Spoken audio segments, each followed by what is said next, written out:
Hi, my name is Gavin Liu. I'm an Executive Vice President over at GfK, but I'm really part of what I call the User Experience Group. And the User Experience team that I run has 975 people in it globally. And the difference between market research and user experience research is really you identify the white space opportunities, you identify what your customers need and want, but then what happens when you actually build it? What is that experience that that product is? And what I want to do today is show you some of that. Give you a little bit of examples of how you can actually create a better experience. Okay? So today I'm going to give you a little bit of data, market research data that's one's hot off the press and one was recently. And it talks a little about trends in tech. Talk some ideas about innovation and technology. I also bring a little bit of segmentation into it. But my third point is really none of this is going to matter if you have a really bad product or people don't use it. Okay?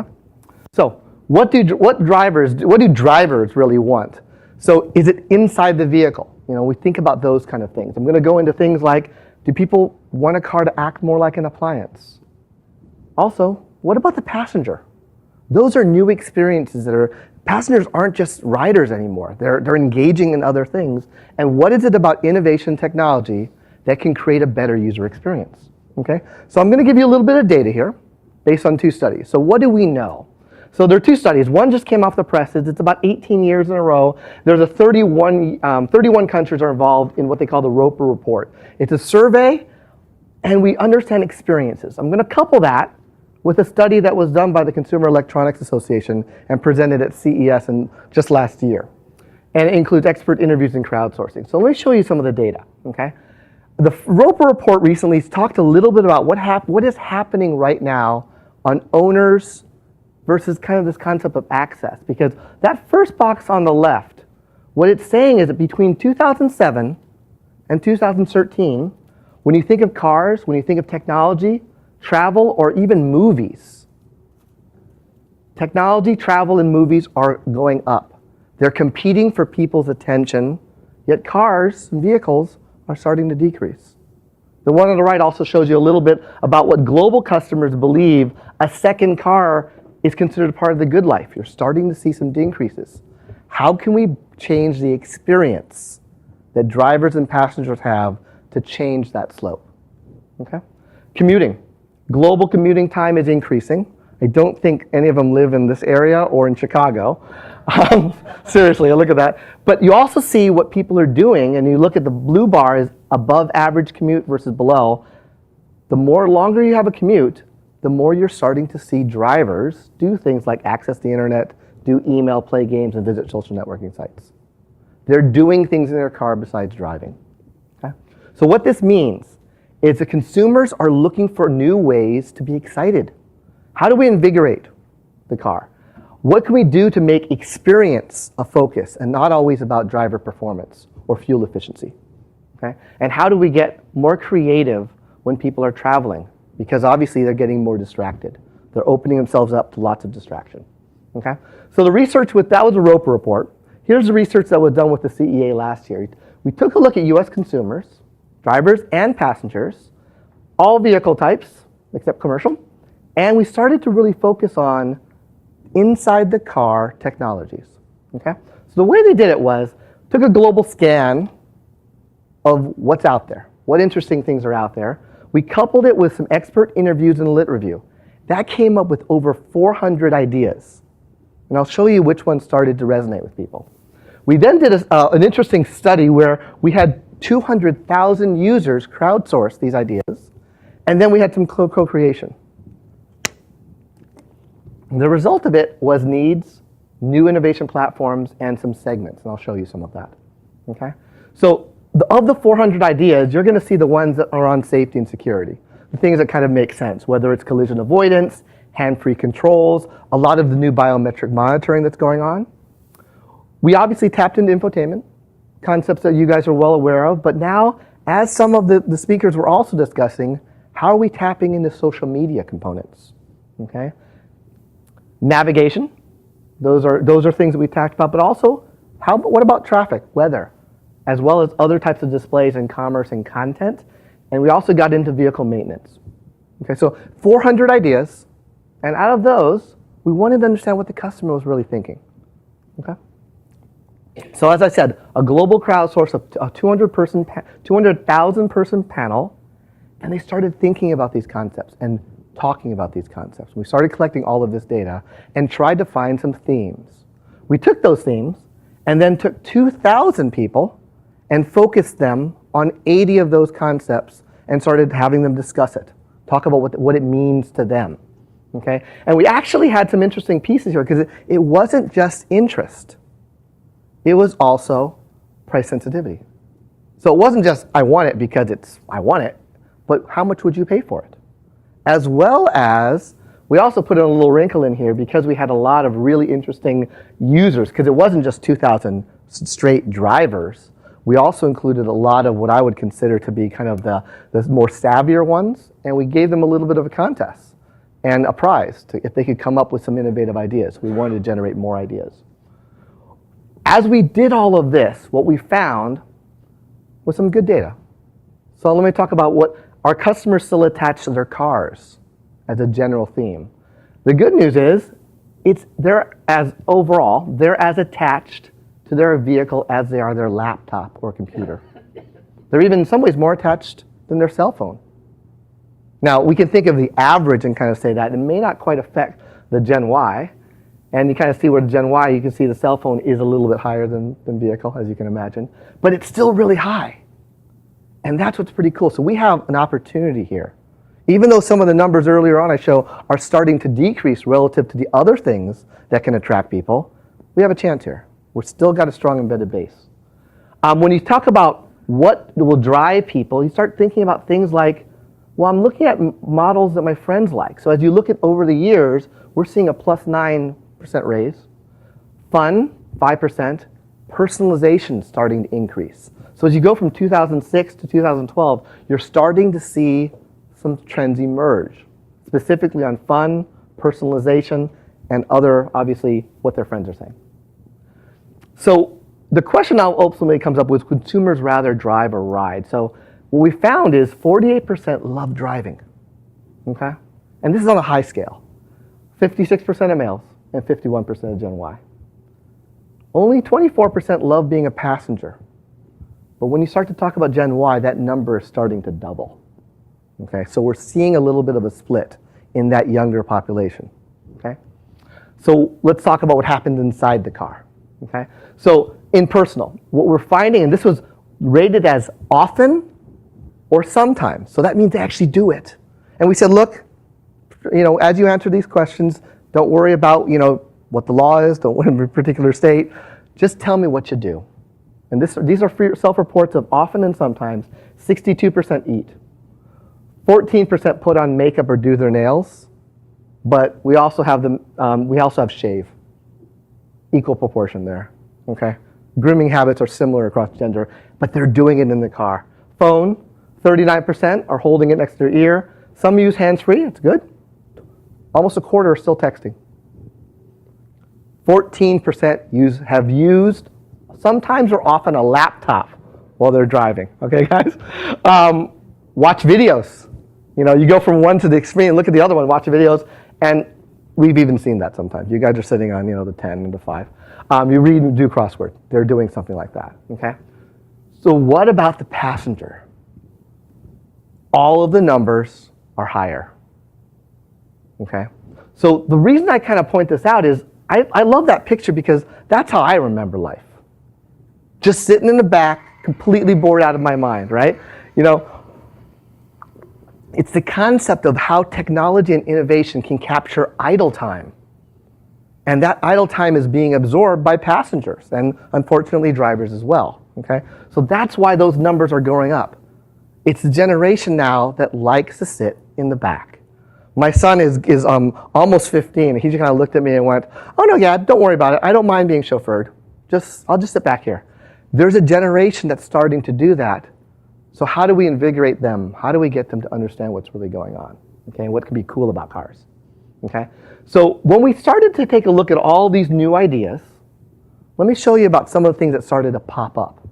Okay, so obviously safety and convenience, blind spot detection, emergency brake assist, built-in GPS, rollover prevention. These are key areas that really center around convenience and safety, as you'd expect, okay?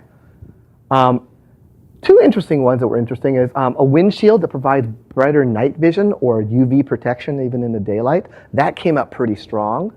And adaptive headlights, okay? But start to think about the other things that windows can do. Detect frost and ice, windshields that adjust to tint and polarization, things that can magnify hard to reach things. They're just pushing the envelope. They're just thinking. And again, these are just ideas about what people are saying, okay? Seamless integration made sense. So it's on everyone's mind, but it actually had, if you think of a concept or a topic that actually touched seamless, 50% of them were definitely saying they would pay for that technology. The ability to have things work for them in a seamless manner, whether it's with their other devices or whether it's the device itself. I want it to be easy to use. I want it to be able to understand it, okay? And I want it to work with different formats. The concept of proprietary, people don't want that. It's gonna lock them into something that they're not really used to. So when I talked about Gen Y, I'm gonna start bringing a little bit more data about them. What we're seeing is they have a higher propensity to want personalized electronics and entertainment. I don't think that's a stretch to anyone, okay? And the good news in all this research is some of the things that we thought would be scary, like wanting to have a fully powerful office in your car, those rated pretty low, as well as a microwave or coffee maker. So there's still hope for this population out there. Let me give you a little sampling of who responded, the types of people that responded. There are really 6 segments that were identified in the 200,000. Safe and worry-free. They're older consumers. They're the ones who religiously follow the maintenance kind of rituals. They're looking for innovations that will make a car safer, maintenance-free, and the surprising thing that came out of this was this group is okay with new technology as long as it's easy, as long as it's invisible, if it's working in the background. The Keep Me Young group is an age that skews a little bit older, mostly male, and what they want in a car is something that gives them easier control over their car. It's all about driving to this group. And what's interesting is technology-wise, innovation is fine as long as it doesn't take away from the experience. I mean, they're really resonating with the concept of an experience that they are having. Another segment's called A to B, and it's really kind of that soccer mom persona where it's innovations in the car are functional.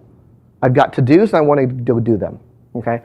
What's interesting here, these technologies need to be as easy to learn or they're never going to do it. They don't have time. So it needs to be really easy to learn. And if you can imagine all of the things on your mobile device that you don't use, think about all the things you don't use in your car, especially for a segment that is looking for function and speed, because they've got a lot to do. This is the group that scares everybody. We call them the young ambivalents, okay? They live in urban areas, they're apathetic completely to cars. The best you can say is they just see a car as functional, or almost necessary, a necessary evil. Now, what they're looking for is adaptive, or what I would call temporal customization. These are guys that don't go into a vehicle that often, but when they do, it'd be cool if it did what I want it to do, but only on a temporary basis. Now, what's interesting here is a lot of us want to lump the Gen Y into this young ambivalent group. And what we found is actually this is where it splits. So you can't lump all the Gen Ys into this group because there are a group that really likes it, and I'll show that last. That's a Gen Y group. Another segment, savvy enthusiasts. They're our largest group. They're pragmatic, but they're cynical. And what I mean by cynical is, if you were to ask them the same type of feature, just a similar feature in different manufacturers, different makes and models, it all sounds kind of like to them. They can't really differentiate among all the different innovations out there because they all kind of sound alike to them. So they become very cynical. This is a group you have to educate, and this is your largest group. But they're looking for things that are smart, things that are personalized, and they love new tech only if it works. You're starting to see a theme. Even though you cross over all these groups, only if it works is what matters. This is the Gen Y group that to me still gives us hope. It's a living and loving cars. What they're looking for is cool. They skew young, it skews affluent. It's something that's really cool, they want it. And in some ways, they're going to embrace it with open arms just because it's the newest thing. That's where you split the Gen Ys. You've got those who will really go on the far end of ambivalence, and then those who will really jump on things. There's an interesting market here. We shouldn't write them all off. Okay? So once you pick your segment, what do? Right? So now I'm going to go into kind of a concept here, and I've talked about all of these ideas that resonate with people, and I get nods, I'm not so sure. Honestly, these are all ideas that come from users, right? Can we trust what the users think? And I'm going to make a distinction here. We can do, as many of the speakers talked about, especially Gavin at the end, on discovery. We can talk a lot about what the user's needs and wants and what the white space opportunities are. That makes perfect sense. Focus groups work for that discovery aspect. But when it comes down to actually them designing something, that's not where users are best at. It's where you guys are. And how can we get those techniques embedded into your processes so that we can make things that actually work really well and create a good experience? So this is a quote. People have said that what users say is worthless. So I wanted to make a slight distinction, and I'm going to go into a little bit more here with this quote here. And this is kind of a video. It kind of shows you why, if you just kind of live up to just even the iPhone itself, why user ideas can be somewhat comical. Your life doesn't have room for any more devices. Introducing the revolutionary new iPhone from Apple. It's here to set you free. It's a camera. It's a movie player. A remote control. A bottle opener. An electric razor. A blow dryer. A mouse trap. It's lip gloss. A condiment dispenser. Mace. A cheese grater, a sonogram, treadmill, a children's thermometer, a portable shower, a bookmark, a hand grenade, a pan flute, it sideburns, and it's a prophylactic. It's also a hard-to-use cell phone. The iPhone, it's everything. Check it out. So I want to break this myth for everyone, because there are elements that are true, as you saw in the video. Okay? But I also want to kind of give you this quote, and it said, this is kind of retold always by Steve Jobs, and it's, if I had asked people what they wanted, they would have said faster horses, and it's him telling what Henry Ford thought of the Model T. And everyone starts nodding their head because it feels right. It feels really right to think about this. And so when I thought of it, I'm like, wow, that's interesting. And then I started thinking about it more, and I'm like, maybe it's insightful. I started realizing how polarizing that statement is. Because it pretty much says users are worthless. You shouldn't listen to them. Okay? And it also fed this mystical thing about Apple, that they can do no wrong, that they know what you want, actually. I remember when we did the early days of even typing on the Apple, even today, if you just keep going, it assumes you're wrong, and it knows what you should type, so it autocorrects for you. It's the myth of Apple, that they know what you want better than users do, okay? So I even thought to myself, well, wait a second. Is that something that Henry Ford would even ask? Is that even a good question? You think of market research. Is that a good question? If I asked what people wanted, they would say, I want a faster horse. And then I started saying, wait a second. When did Henry Ford start doing this? Were there horses all over the place, or was it more of a period where cars were being brought to everybody? Ford was an innovator of an assembly line, of a cheaper car. It wasn't about the whole concept of more horses.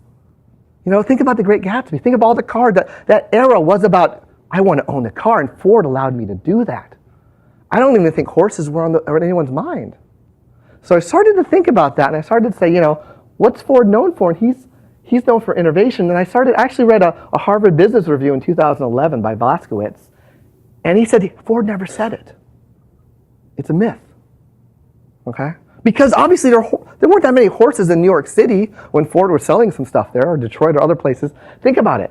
So a quote that Henry Ford said is actually, Any color so long as it's black. He made an assembly line, you're going to get the same car. And I'm going to get it to you really cheaper than all the rest of the guys. And that's how he dominated for a decade. Now, the problem with innovation is if you kind of rest on your laurels, other people can take your lunch. So General Motors, 10 years later, started saying, I know you made a really cheap vehicle. Let's create creative financing options. Other companies started to innovate not just color, not just the number of doors on the vehicle, but also financing. They had innovative financing options, and ultimately Ford started to lose their market share 10 years later because innovations didn't keep coming. Okay? So when we think of innovators, the Harvard Business Review author said, an innovator should have an understanding of one's customers and their problems. The way you do it is empirical, observational, anecdotal, or even intuition. Apple's Steve Jobs was all intuition. I grant that. But there are other ways to understand what customer needs. Okay? So research matters. Okay? So these are the adjectives. I call them the UX adjectives, so user experience adjectives. It's not about satisfaction. When you talk about a new innovative technology that you're going to spend time researching, implementing, and you hope really works, you want it to be engaging, fun, fast, smooth, simple, intuitive. When you start getting into these UX adjectives, that's when the user experience needs to be shaped. That's when you can't just have a really good idea. It has to be shaped. Okay? So to do that, you have to recognize that experiences can be measured. It's not that Steve Jobs, when he looked at it in the elevator as he's looking at products, he said, you know it when you see it. It can be measured. It can be measured by attitudes that people have about it. The social network. It can be measured based on behavior, how someone performs with it. Also their attention, where they're focusing all of their attention. Those are the three areas that we place focus on user experience. Okay? Because ultimately nobody wants to design a bad product. We know this, but there are a lot of bad products out there. Okay? Everyone wants to design this. Okay, but there are a lot of failures after that. But I think a lot of us also forget that about $4 billion was lost on this device. Okay? Also kind of got Steve Jobs kicked out too, first time. There's iteration that happens. As a really good innovation can go to market and then be very successful, it gets better. How do you instill that in your process rather than just saying, I've got a great idea, it's going to work? Okay, it's not one of those, if you build it, they will come. Let's plan for it. Okay? And a lot of the reasons why I think sometimes bad products come out is that you just have requirements. Developers sometimes just have requirements, and they lack that context. And that's what Gavin was talking about with understanding the market. What are their needs? By understanding their needs, you can have a better sense for the context behind the requirements. So let me give you a real basic example. What does it take to have a nice dinner? Or to have a dinner? How about that? Let's just call it a dinner. These are table stakes. There are a lot of ways you can take this requirement and implement something else. Right? Or is there also a way to make it avant-garde? A lot of ways to take that same requirement and implement something. So how do you pick the right one? And that's really the question. And I'm going to argue that usage matters here. Okay? So when you think of all the things you can build, that would be the biggest circle here, the blue circle, the technology, right? If you have all the time and all the budget, you can build a lot of cool stuff. Okay? But good design ultimately comes down to what actually comes out of the whole process, and that's very small. So out of all the things you can build, out of the product that comes out of it, there's a small area here that's the overlap. It's really what the customer needs, and obviously you can't handle all of it. It's what the business wants, and obviously you can't have all of what you want. And it's also what actually the user performs when they have it. That little spot there is a sweet spot of what gets built. And sometimes it's hit and sometimes it's miss. So how do you make it a better hit? The ways to expand that sweet spot is to think about usage. It's also to think about context. So I think about the technology. I look at developers, those who are designers. I bring them into sessions and they sit behind the glass or they sit in front of a TV like this and somewhere else, could even be out of state, they're watching a session. They see the face, they do the task that you built this thing to do. We let them see what happens when they do it. When you see what happens, when you as a developer see what happens, I get these interesting comments. At first they go, oh, that's an idiot. And then after a while, they have 5 out of 6 are idiots. 6 out of 7 are idiots. And they start wondering, maybe there's something underlying about it. And they start listening to what the user is thinking. And they realize they missed a little bit of it, but they got most of it right. So let's start making little changes. So when you listen in the back room, the most surprising thing I hear from developers, they look at me and they go, I didn't want to build a bad product, but I didn't know that's how they were actually going to use it. Knowing that, the next comment is, they go, do you think they'd want this? And I'm like, you can do that? And then we add it. The concept here is to do a lot of this work without coding. Sketch it, paper, turn it into even just on something where I'm slipping paper or a scripted prototype. The point is let people experience something before you code it. Because once you start coding things, it's starting to get half-baked. It's hard to pull out of that mindset of how you've constructed the code. So this is one way to expand that sweet spot, is to actually work with your developers on prototypes, let them sit in the back room and watch 7 people. I guarantee you, if there are big problems, 7 people will tap into that experience, okay? And then you can start to build on it so that when the developer actually gets the requirements now to start coding and start developing these new apps or products, they've already been iterated. They don't have to go through this change order cycle, okay? The other area in terms of usage is the customers. I'm going to argue that when you think of all the things that our passengers are doing and our drivers, we never thought that they should or would be doing those things, okay? So we're going to start to expand the sweet spot by knowing and learning about what people are actually doing. Because when you have good usage, new ideas come from it. So here's an example. I always thought that watches would be fashionable. There's no question about that, right? But as mobile phones have come out, a lot of people are no longer wearing watches, okay? So who would have thought that a mobile device would lower alarm clock sales, right? It's how the people are using things. Or what's kind of scary now, concerts used to be like this. Now it's really scary, they're like this, and this is really sad, right? But that's what's happening. We need to understand how people are using the technology and bringing it into cars because that's what they want to do. That's the area that will be their big sweet spot. How can we take advantage of that? Okay? So we can learn from them. It's kind of the point. Okay? I'm going to take you guys backwards even farther because a lot of this is about technology and innovation. Go back to the steam engine. The concept of a new technology called steam. During the Industrial Revolution, they dropped steam into some old factories. They retrofitted them. What they found out was there were very few productivity gains in those factories. They were flabbergasted, okay?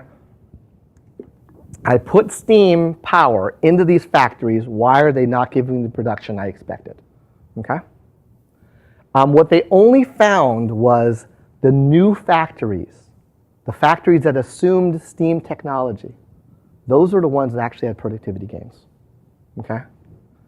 These are the ones that actually started making money.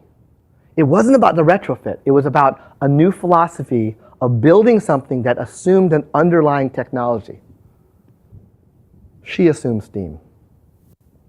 This person is one of your buyers now. If you look at how old that computer was, this is one of the buyers you're trying to target.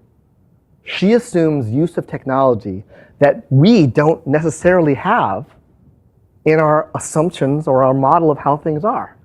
Think about Facebook, okay? The baby boomers are starting to get into it. Maybe they can find some old, high school friends they haven't seen in 20, 30 years.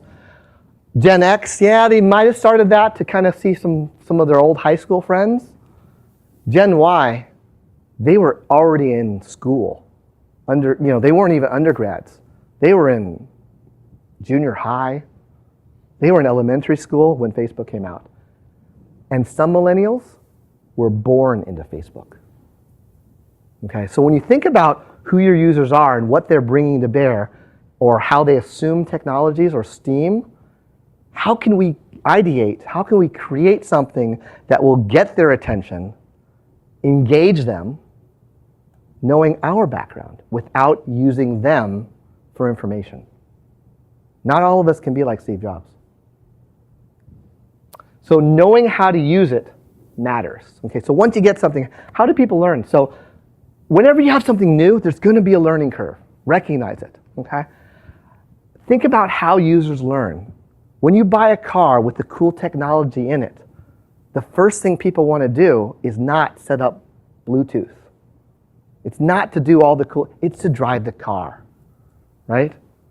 A few weeks later is when they start saying, oh, okay, now that I got it, it's all very comfortable, I'm getting the seat right, I like it.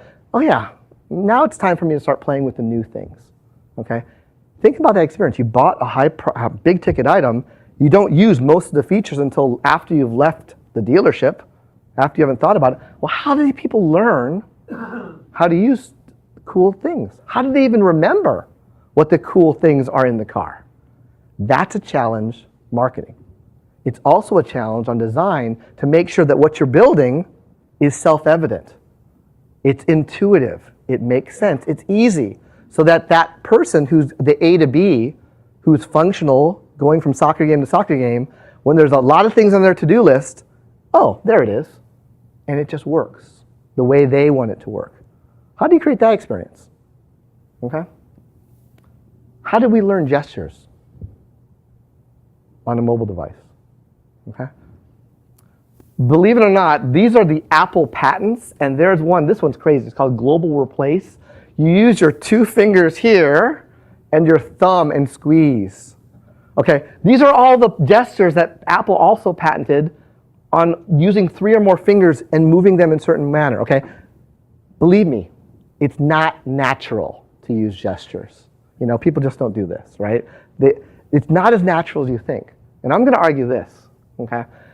If we were related to cars, even the Ford MyTouch, there was a $50 per car budget to train purchasers on how to use that thing. Now, I would argue that's kind of a retrofit kind of fix to how we can educate people, but it occurs because it's hard for people to learn, okay? Now, I'm going to go back to the concept of Apple and the iPhone and how people learned gestures. The way they did it was commercials. Their entire marketing campaign was not to sell the phone. It was to demonstrate all the cool things you could do on your phone. It was a manual. They spent $100 million of AT&T's budget to teach people how to use a phone. This isn't something that all of us can do. So don't kind of go into that presumption that says it's intuitive, it's natural, anyone can figure it out because you know it. Recognize that those users out there have a lot to learn. And sometimes we don't have a $100 million marketing budget paid for by another company. Okay? So for me, I love this quote. The greatest trick the devil ever pulled was convincing the world he didn't exist from the usual suspects. That's kind of what Apple was able to pull off. Because if you ask someone, well, how do I get rid of that? They go, oh, you just do this. They make it seem like you're the idiot. That's pretty cool. But I don't like using Apple as an example of how you build stuff because there's a lot that goes into that experience. A lot that goes into building that mindset, which we can't always do when we're designing a really cool, innovative technology. You don't have all that baggage around it that you can say, oh, well, the reason why you couldn't use it was because you're an idiot. Okay? So how we make the design fit that experience matters. Okay? The experience itself can be shaped. And that's what I'm trying to get at. It's not just that you have a cool innovation. How can we shape it to what the users want and it fits right in? That's how you make something intuitive or easy. Okay? So when you think of the experience, there will be a need that's identified that you actually can address. It's going to be usable. It's easy and intuitive and you can interact with it. There's going to be a desire component that's pleasing and it's also engaging. Those are kind of the steps. You go through the table stakes first. Is it useful? Does it address the need? Can I actually use it the way I want to use it? And then you start getting into the other ones. I think a lot of us try to jump into aesthetically pleasing and fun and enjoyable and skip the first 2. We assume the first one, and then we hope that that one works. We should test each one of these. Okay? And the way you do it is you think about what the needs are. There are different methods and there are benefits. I won't really go into it, but whether you're in an innovation or discovery mode or development, or you're just trying to measure and improve, there are different techniques, and people will have this deck so you guys can have it. But the point here is this is where you can actually do something depending upon where you are in the life cycle. There are different techniques. So when the question came up about focus groups, the concept is, I'll tell you what's wrong about having 6 people in a room, and the moderator says, oh, and when you want to do this, you just click this button here. Everyone goes like this. And they all say yes, I love it. But if you were to put that one person sitting in their car, having to do that, left to their own devices, without having a moderator spoon feed them and lead them to the garden path, the golden path, it's really hard.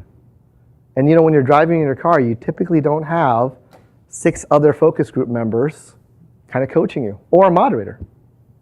So what you do in that technique is one-on-one testing, as you'd expect that user to experience it. That's where you test it. It's not a focus group. Focus group's over here. When you're starting to iterate and build, it's one-on-one, because that's how the system will be in real life. Okay?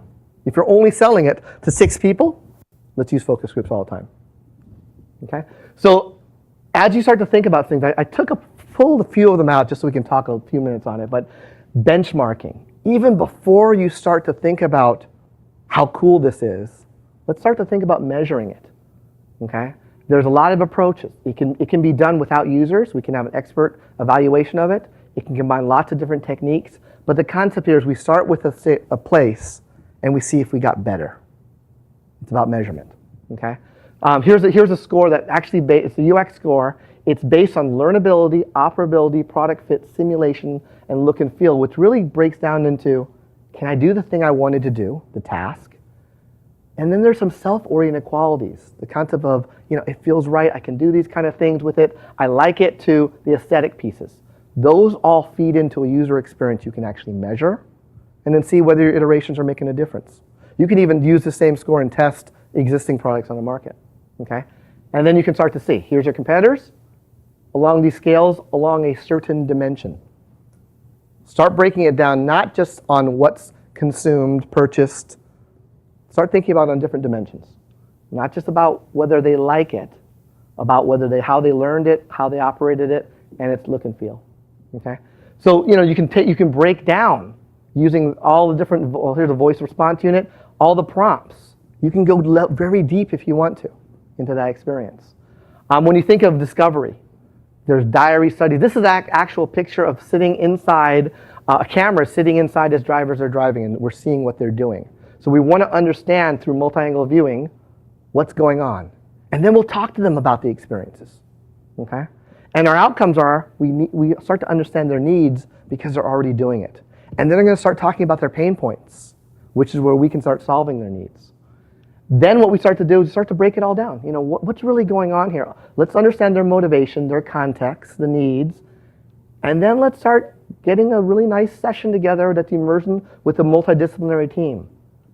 This is all the concept in discovery stage. Okay? And then we can define it, and then we can start to really build out the model of why people might purchase a product like this. But ultimately, I want you to test it. Like the former CEO of Intel would say, make mistakes faster. Okay? And the way you do it is qualitative testing, one-on-ones. Like I said, if something's really bad, it's not going to take more than 7 people to figure it out. You'll see it in spades. It's task-based. We give them context, we let them do, and we watch and observe. This can be done with 20 to 30 participants, depending on how many sessions. It can also be done with 7. Rapidly iterate, get ideas. The sample is from your internal lists. We can recruit them externally. They're all about tasks, what people actually do, what problems, and then we start to figure out how to solve them. Okay? Also think about how you're going to do it. Do we want to do it in real traffic conditions, in a lab? And so this lab I want to show, it's a head unit. It's just a box. It's a typical driving simulator. There's no game. There's no simulation. This is just a video of somebody driving for 15 minutes. And all the user has to do is kind of just follow the road. We're not trying to figure out how close the person is going or how far off the road he's going. It just try to follow it. And as they're using the head unit, what's the experience? What are they encountering as they're doing what they should be doing, which is drive? Okay? You can have test tracks and then obviously go into something a little more fidelity. But I'm going to argue that you can do a lot and learn a lot about your interface, your technological innovation right here with something as simple as that. Okay? So it's low cost. You will identify a lot of issues with your device by simply sitting someone behind something like that. Okay? Rather than going to a test track or even going to a simulator.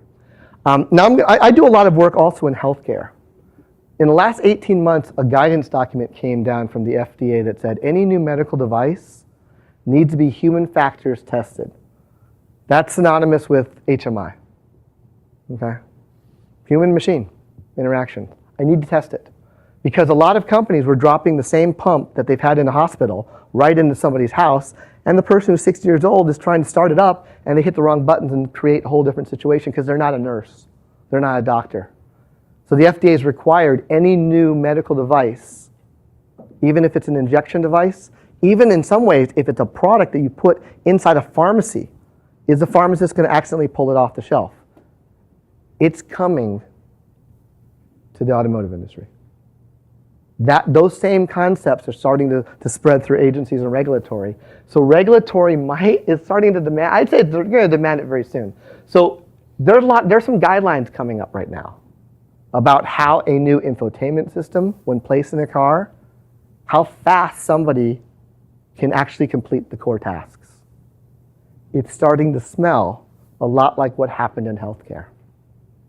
Okay? So you can imagine what it's doing to the actual pharma. Pharma's looking at me saying, we're not a pill company anymore, we're a technology company. And even something that I've had in the market for 20 years, I made a label change to it. The FDA is now saying, I need you to do a human factors test on it. Do an HMI study on it. These aren't expensive studies, but it's adding to a burden. And so you might as well have a better process to catch all these things, because if the FDA finds that someone could accidentally cause harm, they won't let the product go. If we have a product that's going to be released into a car that can create harm, you kind of see where that's going. Okay? So to kind of give you a little bit of a cheat sheet on this, there is wording out now as to what good sample size may be, what the acceptance criteria is, whether there's a discussion of whether it's glancing, how often do they have to glance, to time. It's still under review, but soon it will be final. And just for everyone's information, the entire change in medical went through a guidance document that is still in draft format. Hasn't been final. So as it says, asking for more review of what would be better acceptance criteria, they don't have to release a final document to make everyone's world very scary.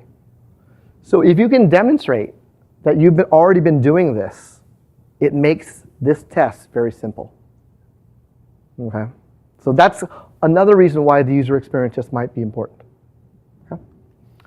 So the considerations that you'd start to worry about: what are the new guidance documents regarding this driver distraction? How do you clean your data? What are the learning effects?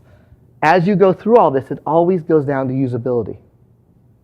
How usable is that product? And ultimately, how you meet the guideline. Okay? So this was a slogan. I worked for a telecom for years. This is a slogan: if technology doesn't work for people, it doesn't work. And that's kind of the message here I'm trying to say in terms of innovation and technology. So our opportunity is extending beyond infotainment. Okay? It's going into beyond the driver. It's a passenger. We really believe that Gen Y is going to start to lead some of this. They're the ones who are expressing the need. They're also the ones that assume steam. Okay?